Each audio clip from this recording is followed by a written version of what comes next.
this is Professor Dan Kaufman for the MLS Network, and now we're going to speak about the last portion of the trial, which is called the closing argument. At the beginning, we talked that it was called opening statement, and there's a reason why we call it closing argument, and that is that it's the lawyer's opportunity to argue the case to the jury. In opening, we discuss what we think the facts will show, what we think the evidence will show. In closing, we tell what the evidence showed. We told what the facts were given and how the testimony played out and what the witnesses said. It's also a time where lawyers hold other lawyers accountable. And they say in opening they told you they were going to prove all these things and they proved none of them. Now, closing is a time where most lawyers feel it's the most important part of the case. I personally don't agree with that. I think that most jurors have paid enough attention, are intelligent enough to already have formed their decisions, and are not going to be swayed in a 30-minute closing. However, there is that one juror that is potentially on the fence, or there is a dollar range that they're deciding between that you're going to help guide them towards your end of the range. It's also a chance for you to make sure they understand all of the issues and that they understand how the money should be awarded or how the decision should be made based on the law.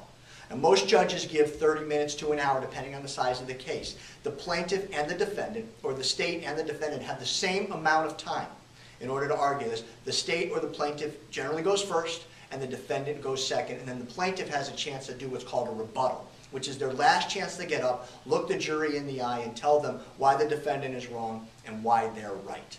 Now, this also is a time where the lawyer really gets to get emotional and really gets to argue things. Short of calling somebody a liar, you can do just about anything. You could walk around, wave your fingers, dance all over the courtroom, point at the different exhibits, go all over. I've seen lawyers even sit in the witness chair and do the closing from there on different things. So it is an opportunity for you to get creative, use your PowerPoint, use the exhibits, and really, really connect with the jury, look them in the eye, and when you ask them for that verdict, you look them dead in the eye and you tell them what you want. At the end of the closing, the jury has read some instructions and they're taken back into a deliberation room. And then you hear a knock on the door when they're done and you stand up. And then you wait to hear whether the 2 years of time that you put in and all the hours and all the money that you put in, that you were right and that the jury believed in you and your client. At the end of the trial, shake hands and you go on and get ready for the next day and the next trial. And each trial that you do, you will get better and better and better at this.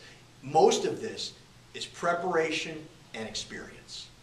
I'd like now to introduce to you the gentleman who's been assisting as a witness in some of the things. This is Joel.